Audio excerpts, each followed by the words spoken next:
everybody. Welcome back to my Awakening podcast, episode 10 today, and it's going to be called The Power of Music. So, we all feel music when it hits our soul, but music has this sort of magical power. It can drive us down into the depths of misery and despair, help us wallow in our depression, serve as motivation to be angry or sad, or it can actually lift us out of the darkness. It raises our spirits. It gives us hope, or it makes us feel something beyond the music. Now, before I dig in, please like, subscribe, favorite, follow, and especially share this podcast, because as usual, it may be the catalyst in changing someone's life. Alright, music can play a major role in someone's healing process. If you want to heal, you might want to choose to listen to uplifting, positive music. That sort of makes sense, right? I mean, does death metal music generally coincide with feeling positive? Does gospel music generally coincide with depression? It really can impact your healing path, if you so choose. However, it isn't going to be the answer. It's just one of those tools that we can use to promote healing in ourselves and others. It's a great catalyst for healing ways. So here's some examples of what music did for me during my awakening process.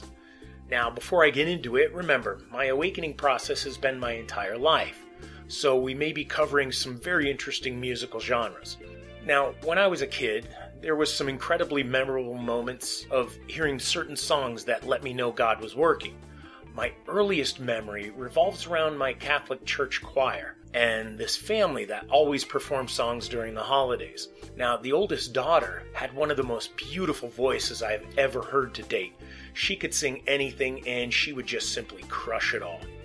But it was this one song that she'd sing that brought tears to my eyes and a deep chill in my body when she sang it during the Christmas celebrations at church. The song was "O Holy Night." Now, if you don't know what it is, feel free to go listen to it. But for those of you that know it, you might recall that moment during the song when the singer traditionally hits that insanely high note, singing O Night Divine."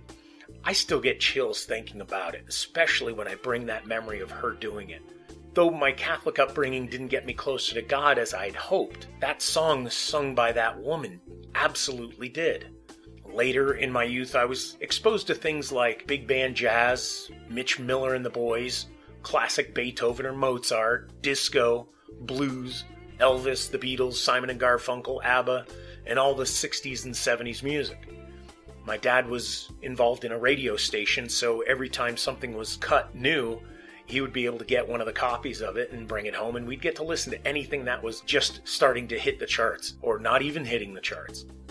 Now, when life started changing through my puberty and some of those hard life experiences of my teens, or what I call the first dark night of the soul, I was introduced to things like hard rock, acid rock, and what was eventually gonna be heavy metal. So I started using music to get me through my hard times, along with alcohol abuse. But that's not our topic today. I may not have recognized the depth of it, but it seemed to help. Then came my introduction to my 20s and heavy metal. I was in the military and needed outlets to cope with all that stuff that was going on around me, like the military, or like my drinking problem, or my inability to have a healthy relationship, and so on. Music from Metallica became my staple, along with things like Iron Maiden, Judas Priest, Dio, and things like that. But for some reason, through all of that, even through my darkness, I still had an affinity for some of the eclectic music like, the R&B, rap, funk, techno, new age, and especially dance music. I was really into dance music too. It certainly did coincide with my emotional ups and downs as my life kind of meandered along. Then along came divorce number 1 and 2 in the 90s into the 2000s, into the early 2000s.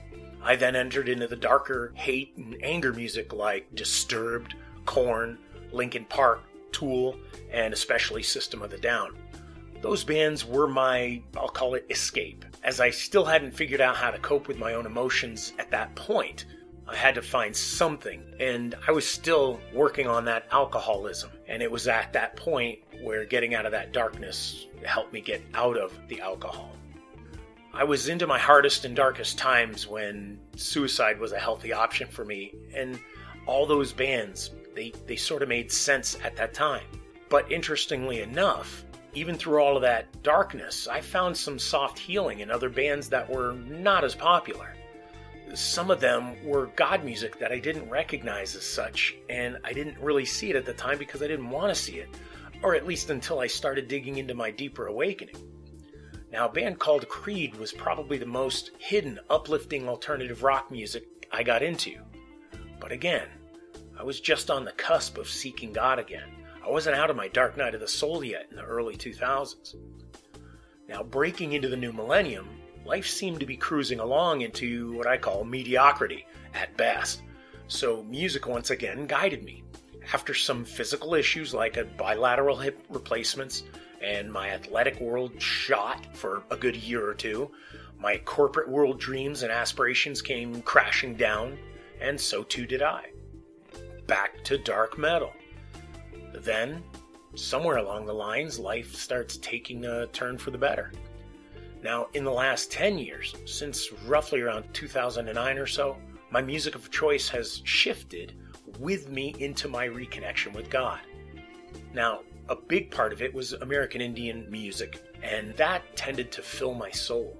Flute music in particular found its way to my heart. For obvious reasons, if you know anything about me, I do play Native American flutes, and I do that here in Sedona.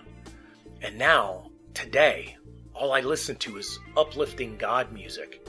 Artists like Lauren Daigle, Fricking and Country, Mercy Me, Sidewalk Prophets, Jeremy Camp, and just tons of others. This has become the most positively inspiring music I have listened to in my entire life. But that's exactly what this podcast is all about, the power of music.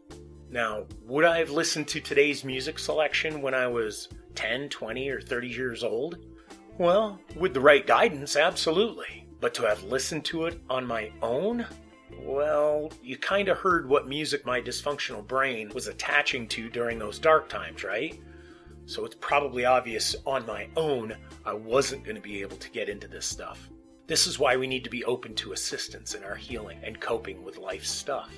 And music can play such a responsible and refreshing role in our way to achieve healing. I've quoted this several times in other podcasts before, but we can't heal our dysfunctional self with our dysfunctional brain. Now, if my parents would have introduced me to self-help concepts and taught me about my emotions when I was a child, I would have had a totally different life, without a doubt. And if my siblings or friends or relatives would have shown me how to pray, or how to just be a nice person. If only, if only, if only. Well, today, I'm in a great place and reconnected with God like never before. I see myself as a kind, helpful, and loving person. I mean, listen to my podcast. All I'm trying to do is help people. I'm always willing to assist, but I always tended to be that way anyway. Unless, of course, I was in the depth of my darkness. But today, who I am today, it just shows a lot more that I've healed, and I've gone through tremendous amounts of healing and a lot of time, energy, and passion for it. So I go on listening to my music to help inspire me to connect with God, to keep my center and stay balanced, to open my prayers. It's kind of like I'll listen to a song and then I'll stop and I'll just talk to God about that song.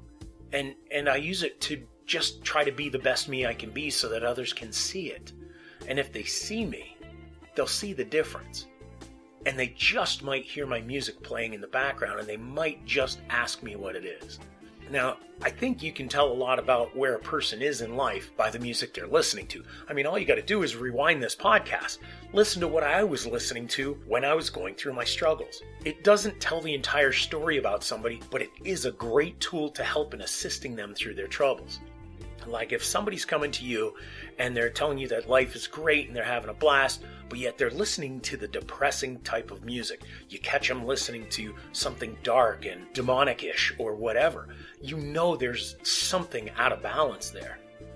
Now, one of my most favorite songs that I listen to today is a song from an artist called Lauren Daigle. You might have heard of her. The song's called First. It's really simple. It's about seeking God first above all else. Find it and give it a listen so you can understand what my music might sound like. Let's see if we can introduce positive and uplifting music to our clients, our family, our friends. without creating discord, of course. Our job is not to preach anything, but to bridge everything back to God. So if you can, listen to that music while somebody comes to visit you, or have that music, that positive music that inspires you in your car playing while you're driving through town with your windows rolled down. And again, we're trying to be the bridge for everyone, not necessarily the preacher for everyone. There's a nice quote from a character named Orsino, and it's from a Shakespeare play called The Twelfth Night. He said it simply: "If music be the food of love, play on." Thank you very much for listening to my podcast, folks. A nice short one for you to soak up. I appreciate your time and energy of listening to this. All I ask is that you try to share it. Copy it to your page, share it to your YouTube, put it out there, email it, text people, anyone that you know that might be in a place that could use my assistance. I appreciate your time. I love you deeply. God bless you, and I look forward to presenting another podcast for you.